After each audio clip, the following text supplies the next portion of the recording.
Daf Yomi today, which is Kiddushin Lamed Aleph, but we're going to start on the bottom of Lamed Amud Beis, 8 lines from the bottom. Says the Gemara. The Gemara is talking about mitzvah of kibbut aim, honoring your father and mother. So it says Kabeda Savicha V'Esimecha. Gemara is going to compare the mitzvah of honoring your father and mother to honoring God, because it says honor your father and mother, and it says Kabeda Hashem Mehoncha. So it says the use word kabed by God and by your parents. Hishvat kosav kibbut av ve'em l'kvod hamakom. Torah compares honoring your father and mother to honor for God.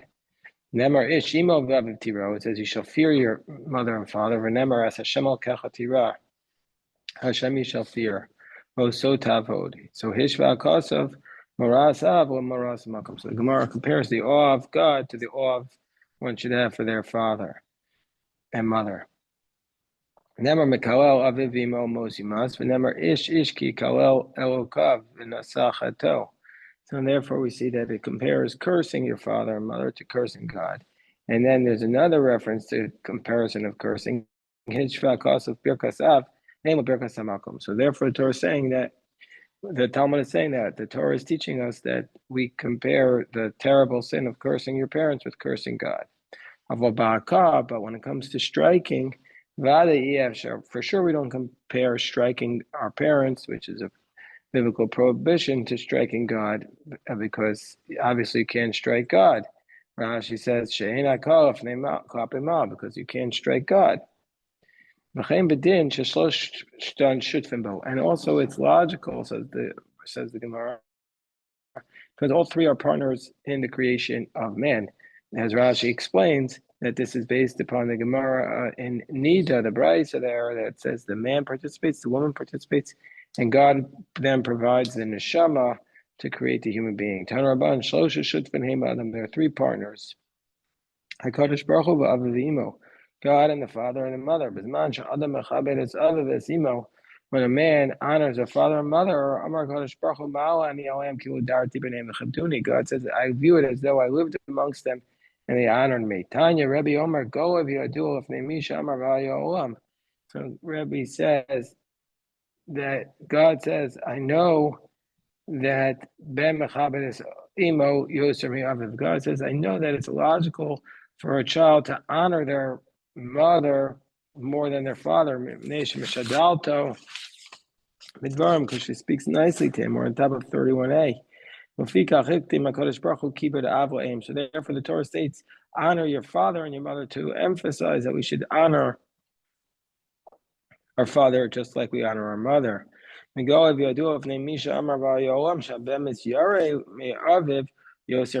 also it's logical to assume the Torah understands that a person is in awe of their father more than they're in awe of their mother.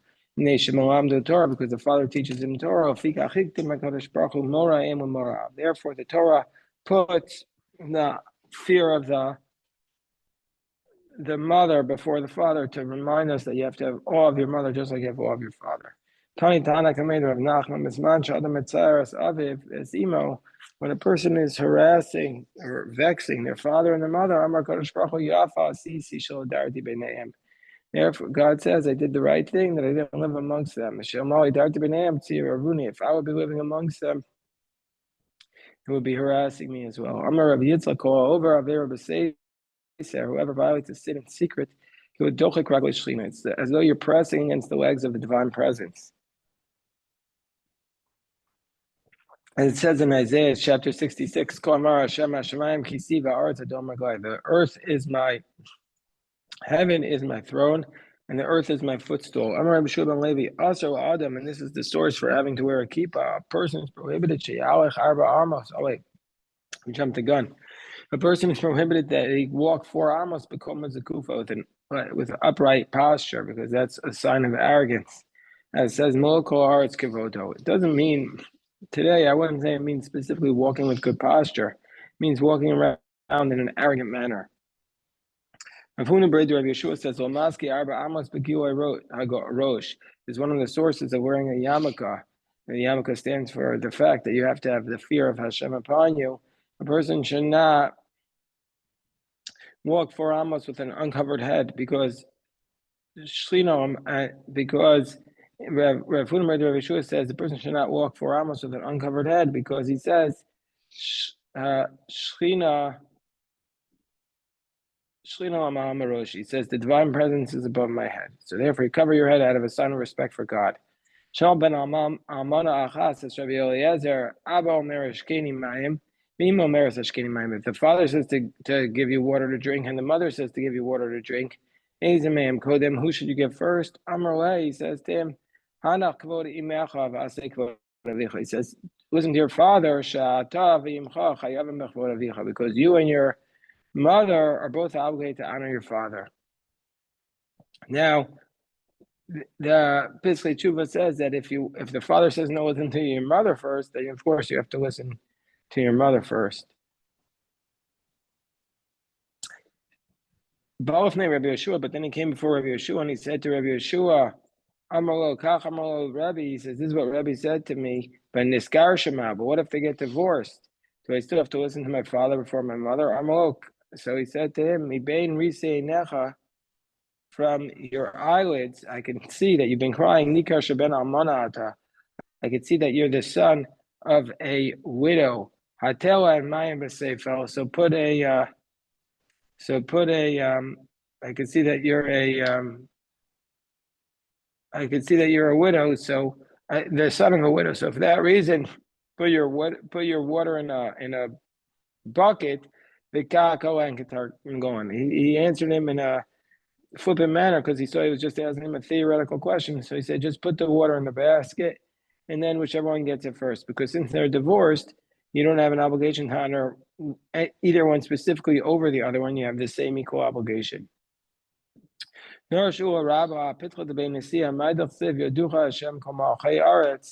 What do we do with the phrase that says Hashem, all the kings of the earth will give praise to God, because they heard the words of your mouth. Mamar pichol nemar el imri pichol. It doesn't say the statement of your mouth. It says the words. When God said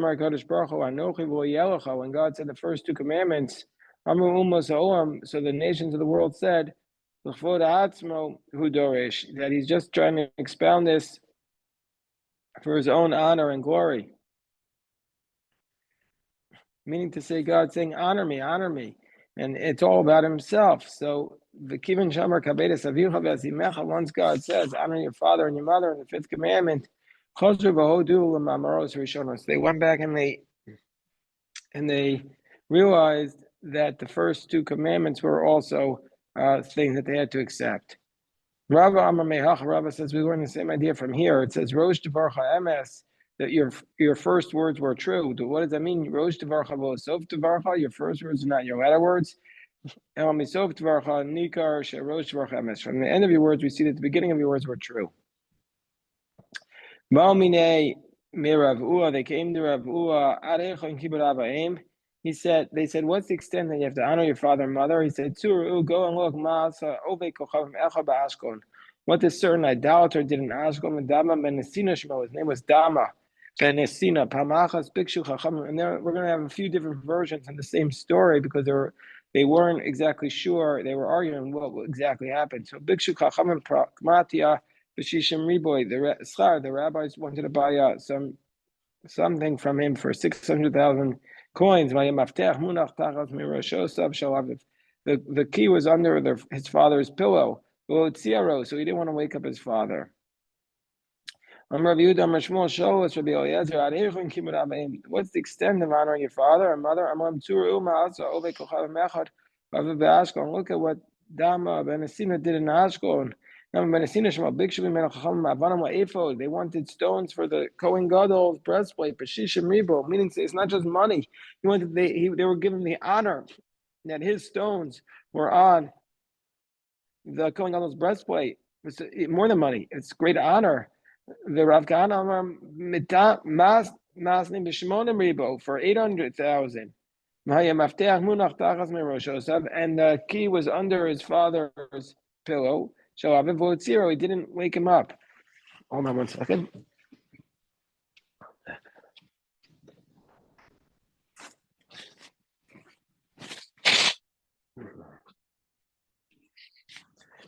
Didn't wake him up. Shana Acheres, the next year, what happened was not so much Kadosh Baruch Hu's sorrow.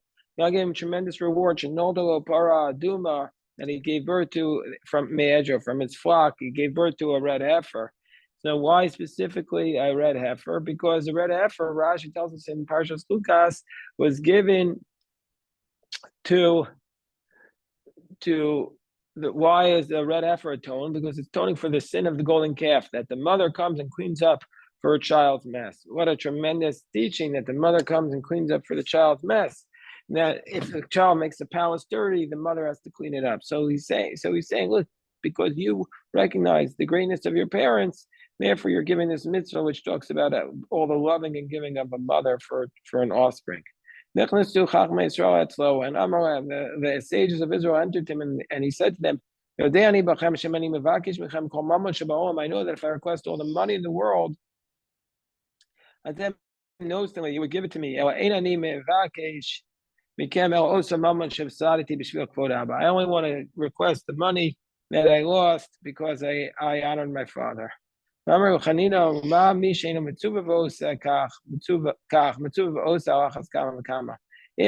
Dama was not commanded in the midst of Kibbud Abayim, if he does this, how much more so somebody who's actually commanded, how much more so reward would they get for it? And we see from here, someone who's commanded to do the mitzvah gets even more reward than someone who does the mitzvah who's not commanded. And Amar Rav Yosef, I'll give you a story about this, that Rabbi Steinsaltz was once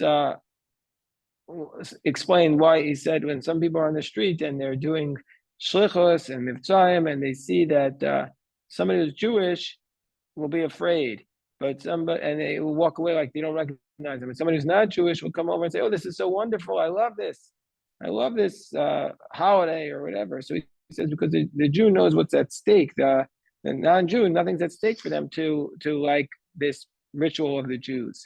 And so therefore we see someone who's commanded and does it, he knows more is at stake, and so therefore it's you get more reward for it that way. Tosfos gives a different answer. I'll share with you in a second. Amar Rav Yosef, who was blind, said, at first he used to say, Madahava, Amar Halacha Rabbi Yehuda, Damar Suma Pater Min Mitzvah, Savina Yom Tov Rabbanan. At first he said, if anybody would tell me that the law is like Rabbi Yehuda, who says a blind man is exempt from the mitzvahs, I would have made him a party because I'm not commanded to do the mitzvahs, and I do it. But now I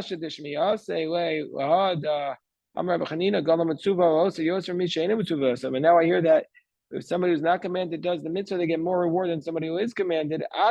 Just the opposite. One will tell me that the law is not like Rabbi Yehuda. I will make a party because now I realize I don't get as much reward as the one who was commanded. When Rav Dimi came, he was talking about Dama. He said one time Dama ben Esina was wearing this garment made out of gold. He was sitting amongst the senators. And his mother came and she tore his garment. She smacked him on the head. And she spit upon him in his face or in front of him, and he didn't get upset. So there's a lot to talk about on this stuff. We could talk about it for hours. Just hit a couple of highlight points. First of all, I was thinking that the story of Dama and his mother is maybe a continuation of the previous story, that he honored his father, but then his mother got upset at him, and he knew his mother would get upset at him, but he still had to make the difficult decision. Maybe we could read it as a continuation of that story. The Tosfos says from the fact that Tosfos says from the fact that Rav Yosef at first was so happy because he thought the law was that if you're not commanded and you still do it, you get tremendous reward. We see from here that he was making a blessing, a bracha, even though he wasn't commanded. Therefore, when women do mitzvahs that they're not commanded to do, Rabbeinu Tam says that Tosfos says that they're supposed to make a bracha. But this is in disagreement with the Sephardic position, which is that women don't make a bracha on the mitzvahs that they're not commanded to do, but they do anyway. Sephardic women do not make a bracha. Ashkenazi women do make a bracha. The why Tosfos also explains why is it that somebody who's commanded and does the mitzvah gets more reward? Because Tosfos says psychologically you're going to be more more anxious about doing the mitzvah. So you have greater stumbling block to try and prevent you from doing the mitzvah, and that's why you get more reward. So why did his mother tear his garment? So Tosfos says because his mother was suffering from insanity. Maybe she had dementia at that point and she wasn't able to do it. So we're up to the next position. In the Gemara, Tani Avimi Breder Rabbi Avo, Yesh Machol Avav Pizioni V'Tordim Olam. There's sometimes a person will feed his father a pheasant, a very expensive bird, and yet he'll really be sinning, because if he does it with an ungrateful manner, with a disgusting approach, then he loses all his reward. But there's sometimes somebody will make his father grind in the millstone or on top of 31b, I'll get the reward in the world to come. And Rashi says that it quotes the Gemara Yerushalmi that there was a story about that there was a father whose son was feeding him the peasant, and his father said, "Where do you get all this?" And he said, "What do you care, old man? Just eat it." Well, that was the son who lost his reward. And then there was another incident where there was one person, he was grinding in the millstone, and then his father, the king sent to bring his father to the front lines of the battle, and the son said, "I'll go, you stay back here and do my job so I can do your job. It's much more dangerous for you." And that's the one who gets the world to come. Rabbi Avo could go Avimi Berei. So Rabbi Avo says, like, my son, Avimi Kiyem mitzvahs kibud. Look how he fulfilled the mitzvah of kibud. Chamesh Bani Sam Chayavi. He had 5 children who were all ordained. Avimi B'chaye Aviv. And V'chiyava also Rabbi Avo. And when Rabbi Avo would come to his door, Kari Ababa, and he would call at the gate, right for Azil. Then Avimi would run Upasach, and he would open and say, in. Awesome. He would say the whole time, I'm coming, until he arrived there. Yom Achada Amrlei. One day his father said, Ishkayin Maya. One time Rabbi Avo asked his son for water. So what happened was, at the Isile, by the time Avimi got there, his father fell asleep. Nimnim. So Gachin, he bent over Kayale, and he was standing there with the water Adi Yatar until he woke up. So at that moment, he had Ruach HaKodesh, V'darash Avimi, Mizmor Asaf. He was able to get insight to the Psalm from Tehillim, Mizmor Asaf, Psalm 79. Rav Yaakov bar Abba Vual Abaye, he says, Rav Yaakov bar Abba bar Vual said to Abaye, could go on Anna, what should I do? By the time I come back from the yeshiva, Abba Madli Lake Kasa, my father's pouring me a cup, and my mother's preparing it. Should I let them serve me? He said, receive it from your mother. No, receive it from your father to keep into Bar Torah, because since he's such a great scholar, he'll be upset that if you're going to accept from him service, because he understands the nuance of all the laws, and he'll be upset that you're accepting it from him. Rabbi Tarfon had a mother that whenever she wanted to get onto her bed, it was too high for her. He would crouch down, and so she would climb up on him. And whenever she would go off the bed, he would lie down so she could walk on him. Also, so he came and he was talking about what he was doing in the Beis Medrash. In the Yerushalmi version, it says she went to the Beis Medrash and she was praising him. And Amri Adayin lo igat l'chatzi kibud. They said you still didn't even get to half the level that you were supposed to get to. You still didn't even get to half the level that you're supposed to get to with honoring your mother and father. So that's what they said. Adayin lo igat l'chatzi kibud. Kum zarka arnaka b'fanecha. Did they ever throw a wallet in front of you? Did she take your wallet and throw it into the street, to the sea, and you didn't get upset about it? Some say the reason why they say you didn't get to half, because if a person feels like they did a mitzvah, they lose their purpose for living. The Yerushalmi, as Tosfos quotes Yerushalmi, that one time the mother of Rabbi Tarfon lost something, like a piece of jewelry in her courtyard, and she went out from her bed to search for it. And Rabbi Tarfon put his hands and legs on the ground so she wouldn't get her feet dirty, and she was walking on his hands. And so, and so to prevent it from getting dirty. So, and the Yerushalmi tells another story about the mother of Rabbi Shmuel, that whenever Rabbi Shmuel would come back from the base measure, she would wash his legs, and then she was drinking the water. When Rabbi Shmuel heard this, he was refusing to come because he was afraid to come home, because he was thinking she's drinking the dirty water from his feet, that he didn't know how to stop it. So she came to the Chachamim, and she said, "My son is not fulfilling the mitzvah of kibbud avayim. He's never coming home to visit." And the Chachamim were all upset at this. And he asked Rabbi Shmuel, and he told them the incident. And so therefore the sages commanded her that, and the sages commanded him that he had to allow his mother to do this. And so obviously you see this is just some of the complicated situations of honoring your father and mother. Rav Yosef Kiave Shamala Kol Kara, when Rav Yosef would hear the sound, Kol Kara the Ima, he hear the sound of his mother walking, he would say, Amar Ekum Mikmei Shlina Dasi. He said, I need to get up in front of the divine presence that's coming. Amar Rabbi Yochanan, but you see how difficult it is honoring the father and mother, because Rabbi Yochanan said, Ashrei Misha Lo Chaman. Fortunate is the one who never saw their parents, because how else are you? How for sure, if you see them, you're going to not fulfill the mitzvah properly. Rabbi Yochanan Kibarto Imo Meis Aviv. You're allowed to tell Mesa Imo when Rabbi Yochanan, when his mother died, when his mother was pregnant, his father died, and when he was born, his mother died. So too with Abai. Aini is the truth. Amar Abai, Amar Aim. Abai said one time, my mother told me, yeah, he Marbinte. That was his adopted mother who raised him. Ravasi Avili Ima Zakena. Ravasi had an elderly mother. Some say that she was dementia at this point. She didn't know what she was saying. Amrle, she said to him, Baina Tachshitin, I want jewelry. Avaru, I made her the jewelry. Baina Gavra. So she said, I need a man. Nain Lachaj. So Nain Lach, he said, we'll look for you. Baina Gavra de Shapir Kavasach. She said, I need a man that looks like you. So he realized that he couldn't take care of her properly because she was not in sound mind, and the only thing he could do was to go away. That's what the commentaries say, that if you can't take care of your parents properly without causing them more pain, then you or being improper, then you have to remove yourself from the situation and make sure they're cared for. So Shavka, so he left her. Israel. He went to Israel. Shaman the Kazal, he heard she was coming. Abasra. Also coming to Rabbi Yochanan. So he went to Rabbi Yochanan. He said, Amar, he said to him, he says, can I leave Israel? Am I allowed to go to take care of my mother? Amar, oh, sir. He says, you can't go out. But he says, Lakras Imama, who says, what about to greet my mother? So Rabbi Yochanan said, Eini Odea. I don't know.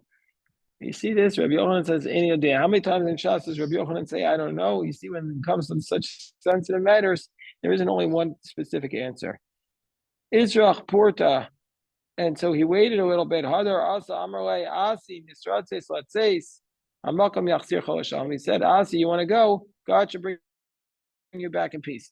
It's not clear what he's referring to. It doesn't mean God should bring you back here in peace or to Babylon in peace. Different approaches. But also coming to Rabbi Lazar, he came to Rabbi Lazar. I'm like, Chaz v'shalom. He says, God forbid, Dilma Mizrach Rasach. Do you think maybe that Rabbi Yochanan is mad at me? He said, what did he say to you? He said, he said, God should bring you back in peace. He said, if he was angry at you, he wouldn't have blessed you. In the meantime, he heard the coffin. The coffin was coming. He said, oh, if I had only known that. So it's question, what does it mean? So some read it. They said, if I know this, I never would have left Eretz Yisrael to meet the coffin. But the Rashash says it means if I had known that if I would leave, she's going to die, I never would have left in the first place. You can honor your parents while they're alive and after they're dead. How while they're alive? Let's say his father was known in a specific place. He shouldn't say, send me my honor, do this for my honor, but rather he should say, Kul b'shvil Abba. Do everything for my father's honor. But Moso how? So Ketzad, Ava Omar Davar Shmuamipiv. If after your father dies, you say something that you heard in his mouth.